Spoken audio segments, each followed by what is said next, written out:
ओम गण गणपतये नमः. हर हर महादेव.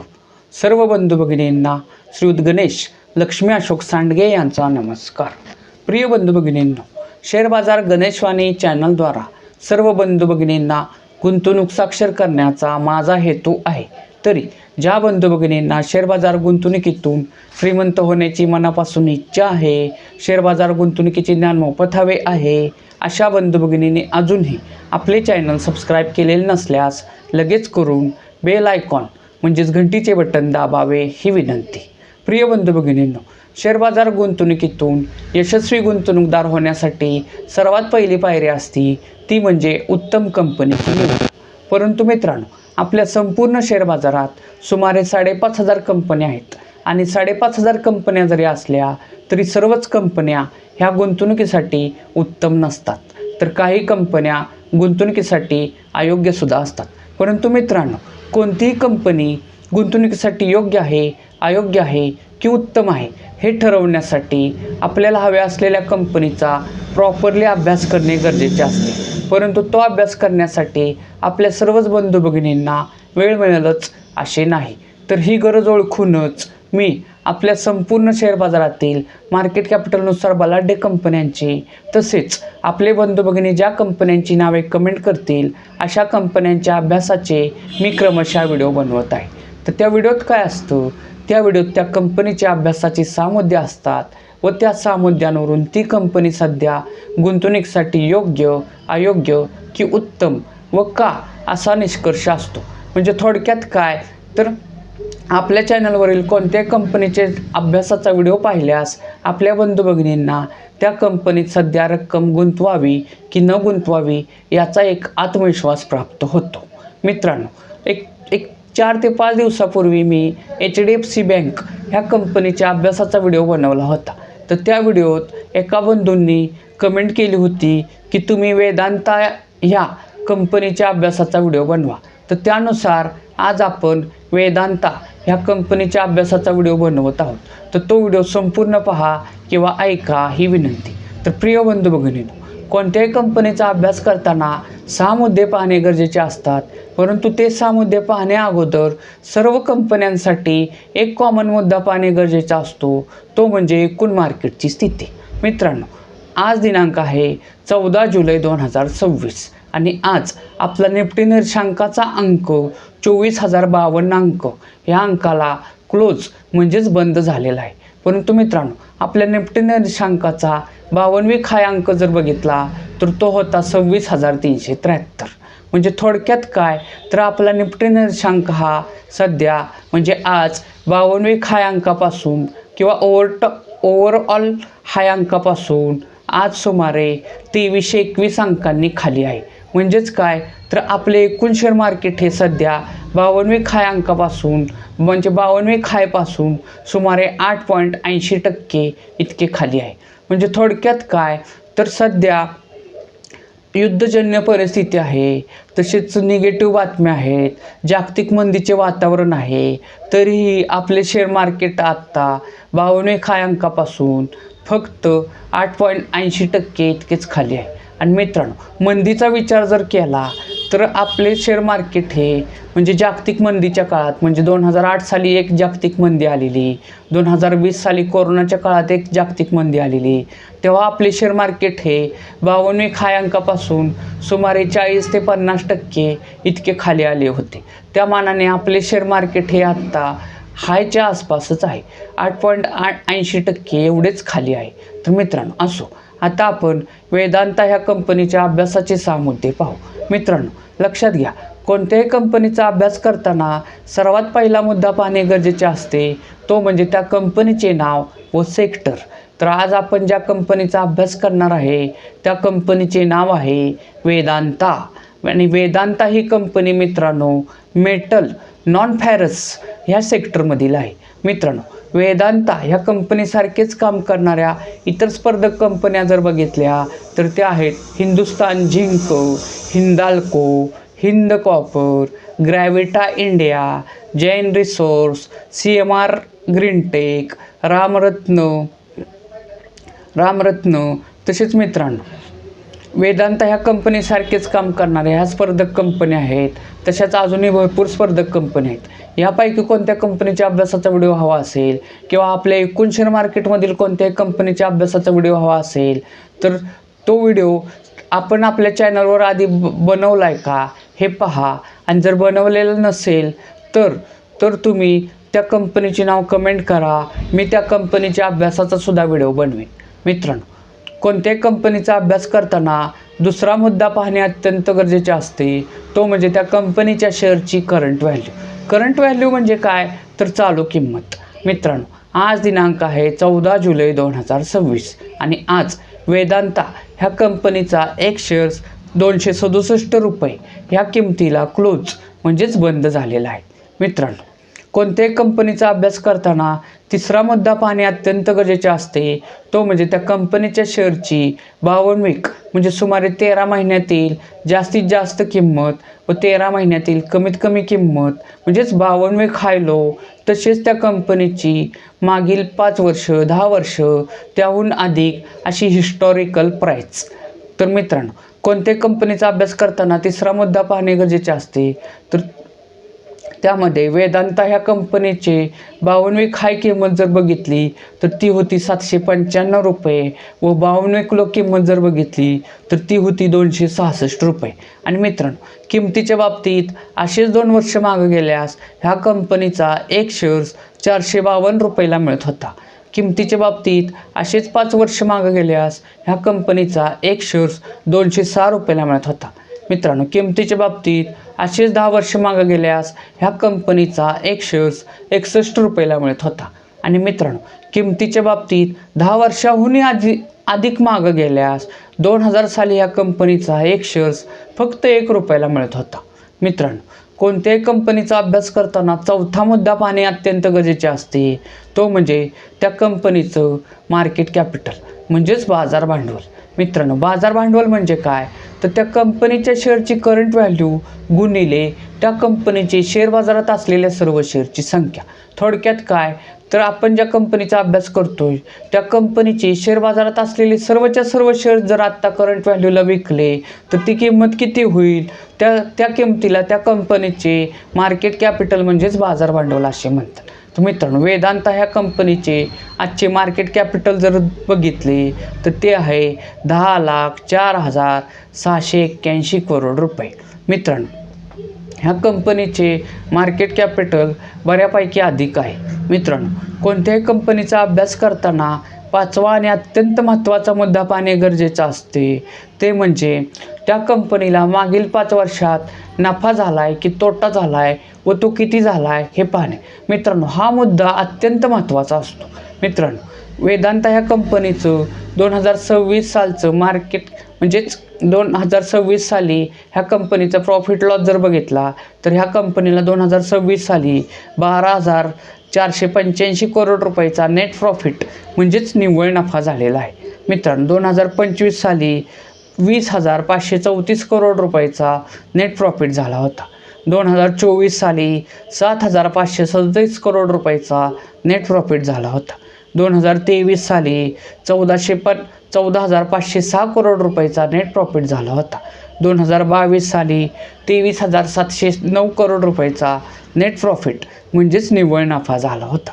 मित्रांनो, कोणत्याही कंपनीचा अभ्यास करताना अत्यंत महत्त्वाचा मुद्दा बघणे गरजेचा असतो. 6वा मुद्दा तो म्हणजे त्या कंपनीचं शेअर होल्डिंग पॅटर्न. मित्रांनो, आपण ज्या कंपनीचा अभ्यास करतोय त्या कंपनीचा आपण शेअर्स घेण्याच्या तयारीत असतो. परंतु मित्रांनो, आपण त्या कंपनीचा शेअर्स घेतो म्हणजे काय करतो तर त्या कंपनीचा तेवढ्या भागाचा आपण मालक बनत असतो. परंतु मित्रांनो, आपण त्या कंपनीचा मालक बनण्याच्या अगोदर त्या कंपनीचे ऑलरेडी कोण मालक किती टक्के आहेत हे पाहणे त्याला शेअर होल्डिंग पॅटर्न असे म्हणतात. तर मित्रांनो, वेदांता ह्या कंपनीचं शेअर होल्डिंग पॅटर्न जर बघितलं तर त्यात सध्या सर्वात मोठे गुंतवणूकदार घटक आहेत प्रमोटर म्हणजेच प्रवर्तक, थोडक्यात त्या कंपनीचे मालक. तर त्यांचा हिस्सा ह्या कंपनीत 56.38% आहे. पुढचे मोठे गुंतवणूकदार घटक जर बघितले तर ते आहे DII म्हणजे डोमेस्टिक इन्स्टिट्यूशनल इन्व्हेस्टर म्हणजे घरेलू गुंतवणूकदार संस्था. तर त्यांचा हिस्सा ह्या कंपनीत 13.50% आहे. पुढचे गुंतवणूकदार घटक जर बघितले तर ते आहेत FII म्हणजेच फॉरेनर इन्स्टिट्यूशनल इन्व्हेस्टर म्हणजेच विदेशी गुंतवणूकदार संस्था. तर त्यांचा हिस्सा ह्या कंपनीत 13.93% आहे. जे DII म्हणजे त्याच्यात कोण कोण येतं, त्याच्यात आपले मोठमोठ्या भारतीय बँका, इन्शुरन्स संस्था, म्युच्युअल फंड संस्था यांचा सहभाग असतो आणि त्यांचा हिस्सा या कंपनीत 13.50% आहे. मित्रांनो आपण आत्ताच वेदांता ह्या कंपनीच्या अभ्यासाचे 6 मुद्दे पाहिले. तर ह्या 6 मुद्द्यांवरून निष्कर्ष काय निघतो? निष्कर्ष क्रमांक 1 मित्रांनो, वेदांता ह्या कंपनीला 2022 साली 23,709 करोड रुपयाचा नेट प्रॉफिट झालेला. तोच नेट प्रॉफिट काही वर्षी कमी झाला, काही वर्षी वाढला. तसेच मित्रांनो, या कंपनीला मागील 5 वर्षापासून सतत नेट प्रॉफिट होतोय. परंतु 5 वर्षात जर बघितलं तर ह्या कंपनीचे नेट प्रॉफिटमध्ये सातत्य नाही. म्हणजे बघा, 2022 साली 23,709 करोड रुपये नेट प्रॉफिट झालेला. 2023मध्ये त्याच्यात वाढ अपेक्षित होती, परंतु 14,506 रुपये म्हणजे कमी झाला. 2024 साली 7,536 म्हणजे 2023च्या तुलनेत अजूनच कमी झाला. 2025 साली 20,534 म्हणजे भरघोस असा नेट प्रॉफिट झाला. परंतु 2026 साली त्यात वाढ होणे अपेक्षित असताना तो कमी झाला, म्हणजे 12,481 करोड रुपये झालेला आहे. म्हणजे ही कंपनी नेट प्रॉफिटमध्ये दरवर्षी नेट प्रॉफिट मिळवते, त्यात कोणतेही दुमत नाही. परंतु नेट प्रॉफिटमध्ये वाढ होणे अपेक्षित आहे. मित्रांनो लक्षात घ्या. थोडक्यात आपण ह्या कंपनीला व्यक्ती म्हणून जर पाहिलं आणि ह्या कंपनीला मागील वर्षी समजा 20,534 करोड रुपये पगार होता आणि यावर्षी तो कमी झाला, म्हणजे वाढ अपेक्षित, महागाई वाढती त्या प्रमाणात ह्या कंपनीचा नेट प्रॉफिट वाढत नाही, म्हणजे त्या नेट प्रॉफिटमध्ये सातत्य नाही. थोडक्यात काय, तर ह्या कंपनीच्या सेक्टरमध्ये भरपूर तीव्र स्पर्धा असण्याची शक्यता आहे, त्यामुळे ह्याचा नेट प्रॉफिट स्टेबल राहत नाही. असो मित्रांनो, नेट प्रॉफिटनुसार ही कंपनी म्हणजे दरवर्षी नेट प्रॉफिट होतोय हे सुद्धा जमेची बाजूच आहे. त्यामुळे ह्या कंपनीचा शेअर्स जो 2 वर्षापूर्वी 458 रुपयाला मिळत होता, 5 वर्षापूर्वी 206 रुपयाला मिळत होता, 10 वर्षापूर्वी 61 रुपयाला मिळत होता. ओव्हरऑल जर बघितलं, 10 वर्षाहून जर मागं गेलं तर 2000 साली फक्त 1 रुपयाला मिळत होता. तोच ह्या कंपनीचा एक शेअर्स आत्ता करंट व्हॅल्यूला 267 रुपयाला मिळत आहे. म्हणजे थोडक्यात काय, तर ह्या कंपनीत 2 वर्षापूर्वी गुंतवलेले 452 रुपये. मित्रांनो लक्षात घ्या, कोणत्याही कंपनीचा कमीत कमी एक शेअर्स घेता येतो किंवा त्याच्या पटीत जास्तीत जास्त कितीही शेअर्स घेता येतात. परंतु आता आपण अभ्यासासाठी एकच शेअर जर पकडला तर ह्या कंपनीत 2 वर्षापूर्वी गुंतवलेले 452 रुपये, 5 वर्षापूर्वी गुंतवलेले 206 रुपये, 10 वर्षापूर्वी गुंतवलेले 61 रुपये, तसेच ओव्हरऑल 2000 साली गुंतवलेला 1 रुपया आत्ता करंट व्हॅल्यूला 267 रुपये झालेले आहेत.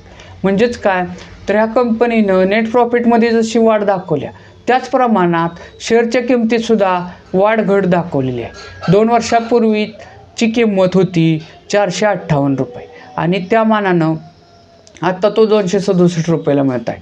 तर याचं कारण काय असू शकतं, तर ह्या कंपनीला 2025 सालीच्या तुलनेत 2026 साली नेट प्रॉफिट कमी झालेला आहे. म्हणजेच काय, तर ओव्हरऑल जर बघितलं तर ह्या कंपनीनं लॉंग टर्म इन्व्हेस्टमेंटला भरपूर असा भरघोस नफा दिलेला आहे. मित्रांनो, ह्या कंपनीच्या बाबतीत जर बोलायचं झालं तर 2000 सालीचा 1 रुपया आत्ता ह्या कंपनीनं 267 रुपये त्याचे करून दिलेले आहेत.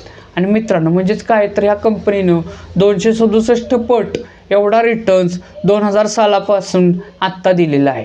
तर मित्रांनो म्हणजेच काय, तर ह्या कंपनीत 2000 साली 1 लाख रुपये गुंतवले असते तर त्या 1 लाख रुपयाचे आत्ता सुमारे 2,67,00,000 रुपये झालेले आहेत. आणि मित्रांनो हा फक्त किमतीतील मिळालेला नफा झालेला मी सांगितला आहे. परंतु मित्रांनो शेअर्स आपण खरेदी केल्यानंतर तो जर आपण म्हणजे आपल्या पोर्टफोलिओमध्ये लॉंग टर्मसाठी ठेवला तर मित्रांनो त्यापासून आपल्याला डिव्हिडंड, बोनस, राईट हे सुद्धा फायदे होत असतात. आणि हे आपण आपल्या शेअर बाजार अभ्यासक्रम ह्या सदरात सांगितलेला आहे. ज्या बंधू भगिनींना शेअर बाजार म्हणजे हेच माहीत नाही त्यांनी आपली शेअर बाजार अभ्यासक्रम ही प्लेलिस्ट आपण आपल्या चॅनलवर बनवलेली आहे. त्याच्यात सुमारे 16 व्हिडिओ झालेले आहेत. ते संपूर्ण पहा, तुम्हाला शेअर्स म्हणजे काय इथपासूनची सर्व माहिती मिळेल. तर मित्रांनो, डिव्हिडंड म्हणजेच लाभांशाच्या बाबतीत जर बोलायचं झालं तर ह्या कंपनीनं लाभांशाची हिस्ट्री जर पाहिली तर ह्या कंपनीनं दरवर्षी 2 ते 3 वेळा असा डिव्हिडंड दिलेला आहे, म्हणजे लाभांश दिलेला आहे. 2024 साली ह्या कंपनीनं 3दा लाभांश दिलेला आहे एका वर्षात. तर तो सुमारे 35 रुपये इतका 3दा मिळून लाभांश दिलेला आहे. तसेच 2025 साली 2दा लाभांश दिलेला होता, त्याची किंमत 23 रुपये होती. म्हणजे ह्या कंपनीनं भरघोस असा लाभांश दिलेला आहे. आणि 2026च्या बाबतीत जर बोलायचं झालं तर ह्या कंपनीनं आत्ता मार्च 2026 साली 11 रुपये इतका डिव्हिडंड दिलेला आहे. आणि ह्या कंपनीचा इतिहास जर बघितला तर ह्या कंपनीनं वर्षात 2दा ते 3दा इतका डिव्हिडंड दिलेला आहे. तर ह्या कंपनीचा म्हणजे 2026 साली अजून डिव्हिडंड मिळण्याची अपेक्षा आहे. मित्रांनो, डिव्हिडंडच्या बाबतीत ही कंपनी उत्तम वाटत आहे. मित्रांनो, निष्कर्ष क्रमांक 2 काय निघतो की शेअर होल्डिंग पॅटर्न, म्हणजेच शेअर होल्डिंग पॅटर्ननुसार जर कंपनी ही बघितली तर त्यात प्रोमोटर होल्डिंग हे सर्वात जास्त म्हणजे 56.38% आहे, म्हणजे अतिशय उत्तम आहे. मित्रांनो, लक्षात घ्या, जी कंपनी शेअर होल्डिंग पॅटर्ननुसार गुंतवणुकीसाठी उत्तम असते त्यात प्रोमोटर होल्डिंग हे 56.38% आहे. तर जी कंपनी शेअर होल्डिंग पॅटर्ननुसार गुंतवणुकीसाठी उत्तम असते त्यात प्रोमोटर होल्डिंग हे 50% किंवा त्याच्यापेक्षा अधिक असते. तर ह्या कंपनीत 56.38% म्हणजे अतिशय उत्तम आहे. म्हणजे शेअर होल्डिंग पॅटर्ननुसार ही कंपनी गुंतवणुकीसाठी अतिशय उत्तम वाटत आहे. मित्रांनो, निष्कर्ष क्रमांक 3 काय निघतो की ह्या कंपनीला मागील 5 वर्षापासून सतत नेट प्रॉफिट होतोय. भलेही त्या नेट प्रॉफिटमध्ये सातत्य म्हणजे वाढीत सातत्य नाही, परंतु नेट प्रॉफिटमध्ये सातत्य आहे. त्यामुळे ही कंपनी सध्या नेट प्रॉफिटनुसार गुंतवणुकीसाठी योग्य आहे, परंतु उत्तम नाही. शेअर होल्डिंग पॅटर्ननुसार उत्तम आहे. मित्रांनो, म्हणजे थोडक्यात काय तर ही कंपनी सध्या गुंतवणुकीसाठी योग्य आहे, परंतु उत्तम नाही. परंतु मित्रांनो, लक्षात घ्या, कोणतीही कंपनी गुंतवणुकीसाठी किती जरी उत्तम असली किंवा किती जरी योग्य असली तरीही तिच्यात 52 खाय अंकापासून कोणत्याही कारणाने म्हणजेच एकूण शेअर मार्केटमध्ये झालेली पडझड किंवा प्रॉफिट बुकिंग किंवा निगेटिव्ह बातम्या, जागतिक मंदी ह्या कोणत्याही कारणाने त्या उत्तम किंवा योग्य कंपनीचा शेअरसुद्धा 52 खाय अंकापासून एकूण मार्केट खाली आल्यामुळे जर खाली येत असेल तर ती गुंतवणूकदारांसाठी सुवर्ण संधी असते. परंतु मित्रांनो, लक्षात घ्या, मार्केटचा तळ जगात कोणीही सांगू शकत नाही. तर गुंतवणूकदारांसाठी यशस्वी होण्यासाठी उत्तम सुवर्ण संधी काय असते तर एकूण शेअर मार्केट खाली आल्यामुळे आपल्या चॅनलवर ज्या कंपनीला आपण उत्तम असे किंवा योग्य असे सांगितलेले आहे त्या कंपनीचे शेअर्स टप्प्याटप्प्याने खरेदी करावेत. आणि मित्रांनो, ह्या कंपनीच्या बाबतीत जर बोलायचं झालं तर 52 खाय अंकापासून ह्या कंपनीचा शेअर जेव्हा खाली येईल तेव्हा आपल्या ऐपतीनुसार बचतीतील रकमेतून ह्या कंपनीचे शेअर्स टप्प्याटप्प्याने खरेदी करण्यास सध्या काही हरकत वाटत नाही. आणि मित्रांनो, लक्षात घ्या, आपण टप्प्याटप्प्याने जेव्हा खरेदी करतो तेव्हा त्याच्यात आपले शेअर्स म्हणजे आपली रक्कम गुंतली जाते. परंतु मित्रांनो, 52 खाय अंकापासून 52 खाय अंकावर जेव्हा मार्केट येते तेव्हा आपण गुंतवलेल्या रक्कमेतील काही रक्कमचं प्रॉफिट बुकिंगसुद्धा करणे गरजेचे असते. कारण की आपण कमवलेली रक्कम ही आपल्या अकाउंटमध्ये येण्यासाठी आपण तो शेअर्स विकणे गरजेचे असते. 52 खाय अंकाला कोणतीही कंपनी किती जर उत्तम असली तरीही त्यात थोडीफार विक्री करून आपल्याला त्या कंपनीचा शेअर्स खाली आल्यानंतर परत घेण्याची तयारी ठेवण्यासाठी प्रॉफिट बुकिंग करणे सुद्धा गरजेचे असते. तर मित्रांनो, वेदांता ह्या कंपनीच्या अभ्यासाचा व्हिडिओ जर तुम्हाला आवडला असेल तर जास्तीत जास्त लाईक, कमेंट, शेअर करा. तसेच आपल्या अपतेष्टांना आपल्या चॅनलवरील सर्व व्हिडिओ शेअर करा. तसेच मित्रांनो, जास्तीत जास्त कंपन्यांची व्हिडिओ पहा. कोणतीही अडचण असेल तर कमेंट करा. तसेच आपली सबस्क्रायबरची संख्या वाढवा ही विनंती. भारत माता की जय.